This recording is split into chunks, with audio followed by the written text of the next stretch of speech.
तुमच्या 20व्या वर्षात शिकण्यासारखा सर्वात कठीण धडा म्हणजे तुम्ही काही असे खास वेगळे नाही.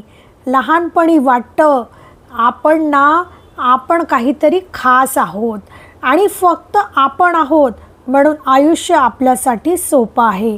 पण वास्तवनं काहीतरी वेगळंच असतं. कोणी तुमच्या स्वप्नांसाठी रात्रभर जागत नाही. कोणी तुमच्यासाठी जागा राखून ठेवत नाही. तुम्ही जिंकाल की हराल, जग पुढे चालतच राहतं आणि जोपर्यंत तुम्ही वाट पाहता की एक दिवस सगळं आपोआप बदलेल, तोपर्यंत खरं म्हणजे काहीच बदलत नाही. योग्य वेळ, योग्य संधी, योग्य लोक, हे सगळं वाट पाहणाऱ्यांना नाही तर रोज काम करणाऱ्यांना मिळतं.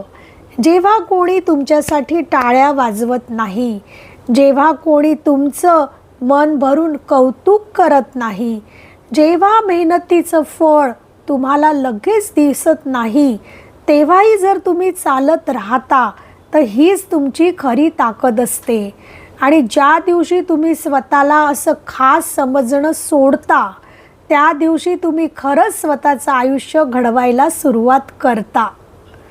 कारण आयुष्य हे तुमचं हक्काने काही देत नाही, ते तेवढंच तुम्हाला परत देतं जितकं की तुम्ही प्रामाणिकपणे त्याला उभं करता.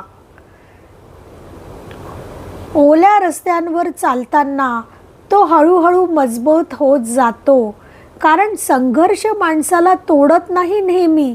कधी कधी तो संघर्ष माणसाला घडवतही असतो. रात्र शांत होती पण त्याची स्वप्ने जागी होती. कोणी टाळ्या नव्हत्या वाजवल्या तरी त्याची खरी मेहनत सुरू होती.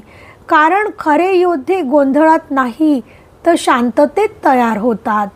कोणी सोबत नव्हतं तरी तो धावत राहिला, कारण त्याला माहीत होतं की शर्यत लोकांविरुद्ध नाही तर स्वतःच्या कमकुवतपणाच्या विरुद्ध आहे.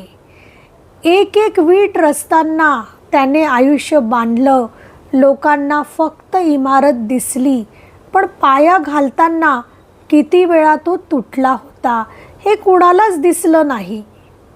आरशात स्वतःकडे पाहताना एक सत्य समजलं, जगाला तुझी स्वप्न नाही दिसत, त्यांना फक्त तुझी मेहनत दिसते.